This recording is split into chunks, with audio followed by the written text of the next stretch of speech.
ഹരി ഓം. കൽക്കി രൂപികളായിരിക്കുന്ന എല്ലാ നാരായണന്മാർക്കും ശിവഗീതാ പാഠത്തിലേക്ക് സ്വാഗതം. ഇന്ന് നമ്മൾ ശിവഗീതയുടെ 7ാമത്തെ പാഠമാണ് പഠിക്കാൻ പോകുന്നത്. ഞാൻ നിങ്ങളുടെ സ്വന്തം വിഷ്ണുയോഗി ഷീല അയ്യപ്പൻ. ഇന്ന് നമ്മൾ പഠിക്കാൻ പോകുന്ന പാഠത്തിന്റെ പേര് ഇസ്ലാം മതം എന്നാൽ ശൈവ മതം, അള്ളാഹു എന്നാൽ ശിവൻ. ഓം നമോ ഭഗവതേ വാസുദേവായ, ഓം നമോ ദേവി വസുന്ധരായ നമഃ. എന്നെയും നിങ്ങളെ സർവ്വചരാചരങ്ങളെയും ഏകകോശത്തിൽ നിന്ന് സൃഷ്ടിച്ച ഒരു സൃഷ്ടാവി പ്രപഞ്ചത്തിനുണ്ട്. ആ സൃഷ്ടാവിനെ നമ്മൾ സുപ്രീം ദൈവം അഥവാ മെഗാദൈവം എന്ന് പറയുന്നു. നമ്മളെല്ലാം അവിടുത്തെ സന്തതികളാണ്. ഭഗവാൻ നാരായണനാണ് പ്രപഞ്ചത്തിന്റെ പിതാവ്. ദേവി വസുന്ധര അഥവാ ഭൂമിദേവിയാണ് പ്രപഞ്ചത്തിന്റെ മാതാവ്. ഈ പിതാവിന്റെ മാതാവിന്റെ സന്തതികളാണ് ഈ ഭൂമിയിലെ സർവ്വചരാചരങ്ങളും. നമ്മൾ 850 കോടി മനുഷ്യർ മാത്രമല്ല, പക്ഷിമൃഗാദികളും വൃക്ഷലതാദികളും എല്ലാം ഭഗവാന്റെ സന്താനങ്ങളാണ്, ഭഗവാന്റെ സൃഷ്ടികളാണ്. ഈ സൃഷ്ടികളിലെല്ലാം ഭഗവാൻ ഇരിപ്പുണ്ട്. എല്ലാ കോശത്തിലും, എല്ലാ ആറ്റത്തിലും, എല്ലാ തന്മാത്രയിലും ഭഗവാൻ ഇരിപ്പുണ്ട്. ഭഗവാൻ ഇല്ലാത്ത ഒരു വസ്തു പോലും ഇല്ല. ഓരോ മനുഷ്യനും ഓരോ നാരായണനാണ്. എല്ലാവരിലും ഭഗവാൻ തുല്യമായിട്ട് ഇരിപ്പുണ്ട്. പക്ഷെ മനുഷ്യൻ അത് തിരിച്ചറിയുന്നില്ല. കാരണം മനുഷ്യന് അതിൽ താല്പര്യമില്ല. മനുഷ്യൻ ഭൗതിക വസ്തുക്കളുടെ പുറകെ ഓടുന്നത് കൊണ്ടാണ്. അപ്പൊ എന്തായാലും എന്റെയും പിതാവാണ് ഭഗവാൻ, നിങ്ങളുടെയും പിതാവാണ്. അപ്പൊ നമ്മുടെ എല്ലാം പിതാവായ നാരായണൻ എനിക്ക് കാണിച്ചു തന്നതാണ് ഇന്നത്തെ പാഠം. ഭഗവാൻ എനിക്ക് കാണിച്ചു തന്നാൽ എന്റെ ഉള്ളിൽ എനിക്ക് പറഞ്ഞു തന്നു. ശിവൻ എന്ന് പറയുന്നത് തന്നെയാണ് അള്ളാഹു. അള്ളാഹു തന്നെയാണ് ശിവന്. അതുപോലെ ഇസ്ലാം മതം എന്ന് പറയുന്ന ശൈവ മതമാണ്. ഇതിനെ അസുര മതം എന്നും പറയുന്നു. അപ്പൊ ഇതിനെ കുറിച്ചുള്ള സത്യങ്ങളാണ് ഞാൻ ഇന്ന് നിങ്ങളെ പഠിപ്പിക്കാൻ പോകുന്നത്. അപ്പം ശിവനും അള്ളാഹു ഒന്നാണെന്നുള്ളതിന് 20 പോയിന്റാണ് ഭഗവാൻ എനിക്ക് പറഞ്ഞു തന്നിരിക്കുന്നത്. നമ്മുടെ പിതാശ്രീയായ നാരായണൻ എനിക്ക് പറഞ്ഞു തന്നിരിക്കുന്നത്.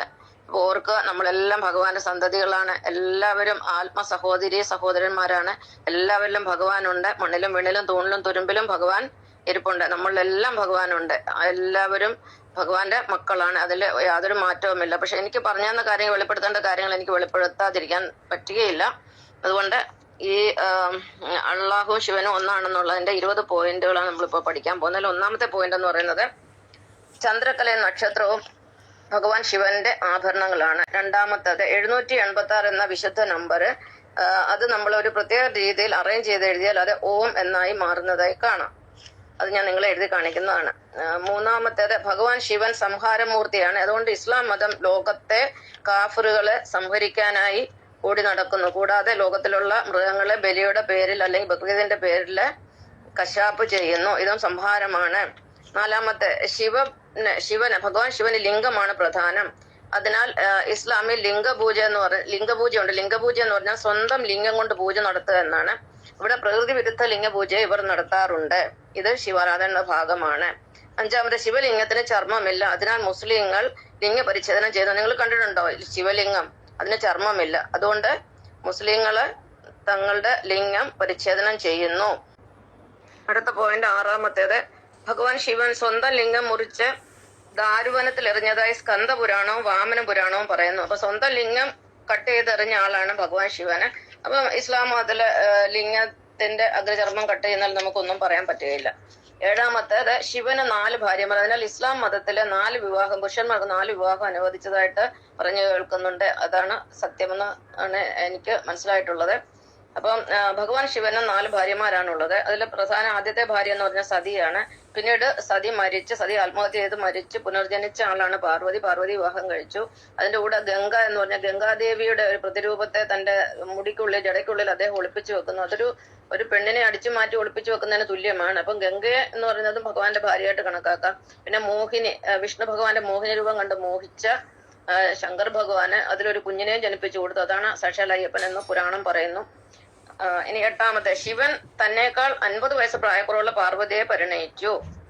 അപ്പം ഭഗവാൻ പാർവതിയെ പരിണയിക്കുമ്പോൾ അദ്ദേഹത്തിന് 50 വയസ്സായിരുന്നു എന്ന് പറഞ്ഞാൽ അതിന്റെ അർത്ഥം എന്താണ്? ആദ്യം സതി കല്യാണം കഴിച്ചു, സാധാരണ വിവാഹം കഴിക്കേണ്ട പ്രായത്തിൽ. അത് കഴിഞ്ഞ് കുറച്ചാൾ കഴിഞ്ഞ് സതി മരിച്ചു, ആത്മഹത്യ ചെയ്തു. പിന്നീട് കുറെ കാലം കഴിഞ്ഞ് സതി പുനർജനിച്ച പാർവതിയായി. ആ പാർവതി വീണ്ടും ശിവനെ കല്യാണം കഴിച്ചു. പക്ഷെ വർഷങ്ങൾ കുറെ കടന്നുപോയി. അപ്പൊ 50 വയസ്സുള്ള വ്യത്യാസം ഉണ്ടെന്നാണ് പറയുന്നത്. അതിനാൽ ഇസ്ലാം മതത്തിൽ ഇന്നും ശൈശവവിവാഹം തുടരുന്നു. ഒരുപാട് പെൺകുട്ടികളെ തീരെ പ്രായം കുറഞ്ഞ 10 വയസ്സും 11, 12 വയസ്സുള്ള കുട്ടികളെയൊക്കെ പണത്തിന് വേണ്ടിയിട്ട് 60, 70, 80 വയസ്സുള്ള ആൾക്കാര് കല്യാണം കഴിക്കുന്ന സംഭവങ്ങൾ ഇപ്പോഴും ഉണ്ട്. ഇന്നലെ ഞാനൊരു വീഡിയോ കണ്ടു, അങ്ങനത്തെ ഒരു വീഡിയോ. അതിനെ കുറിച്ചൊന്നും കൂടുതൽ എക്സ്പ്ലെയിൻ ചെയ്യുന്നില്ല.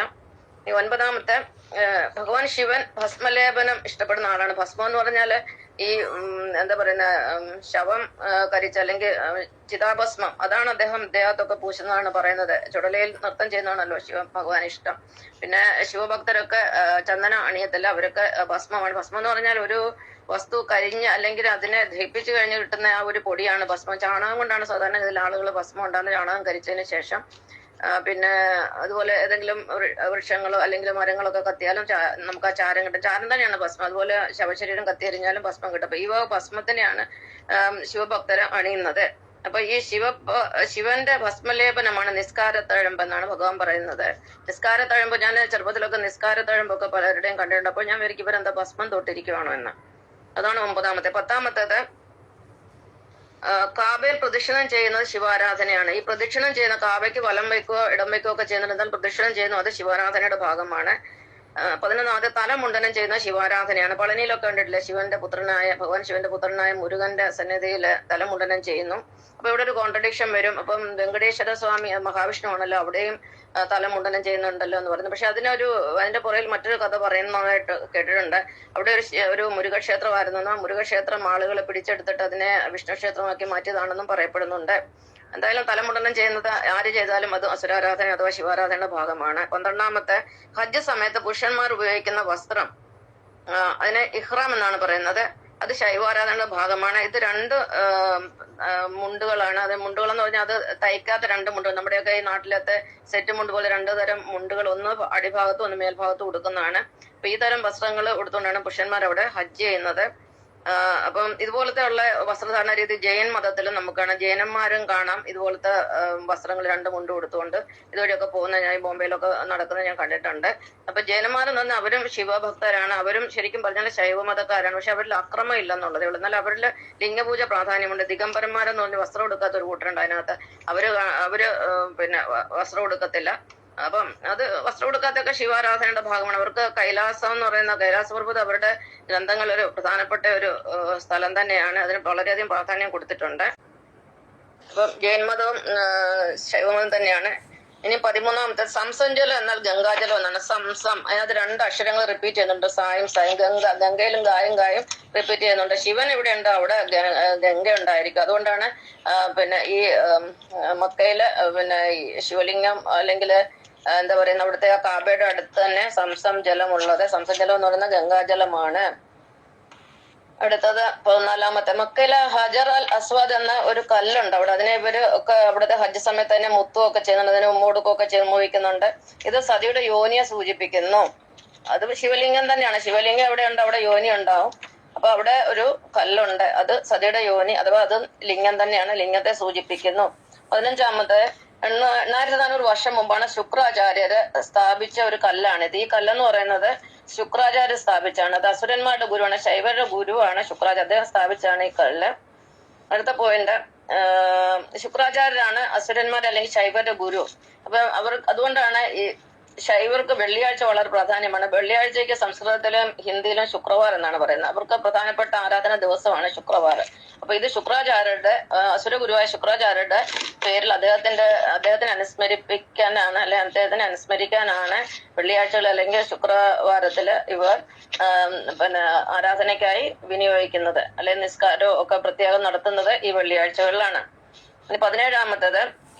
ഇസ്ലാമിലെ സമൂഹ പ്രാർത്ഥന ഉണ്ട്. ഇസ്ലാമിൽ മാത്രമല്ല, പെന്തക്കോസ് സമുദായത്തിലെ സമൂഹ പ്രാർത്ഥന ഒരുപാട് ആൾക്കാരെ ഒന്നിച്ച് പ്രാർത്ഥിക്കുക. പിന്നെ ഈ ബ്രഹ്മകുമാരീസ്, അങ്ങനെ ഒരുപാട് സ്ഥലങ്ങളിൽ ആശ്രമങ്ങളിലൊക്കെ നമുക്ക് കാണാം ഇങ്ങനത്തെ ഗ്രൂപ്പായിട്ടുള്ള ആരാധന. ഇത് ശൈവാരാധനയാണ്. വിഷ്ണു ആരാധനയ്ക്ക് ഗ്രൂപ്പ് ആരാധന പറ്റത്തില്ല, സിംഗിൾ നമ്മൾ ഓരോരുത്തരോട് പ്രത്യേകം പ്രാർത്ഥിക്കുക എന്നാണ് ഭഗവാൻ പറഞ്ഞിരിക്കുന്നത്. അല്ലാതെ ഈ കൂട്ടത്തിൽ പാട്ടും വെള്ളത്തിൽ പൂട്ടും വൈഷ്ണവ ആരാധനയിൽ ഇല്ല. അപ്പൊ സമൂഹ പ്രാർത്ഥന എന്ന് പറഞ്ഞാൽ ശിവാരാധനയാണ്. അപ്പം കാരണം ഒന്നിച്ചിരുന്നൊക്കെ നിസ്കരിക്കാന്ന് പറഞ്ഞാൽ ശിവാരാധനയുടെ ഭാഗമാണ്, ശൈവാരാധനയാണ് അല്ലെങ്കിൽ അസുരാരാധനയാണ്. 18.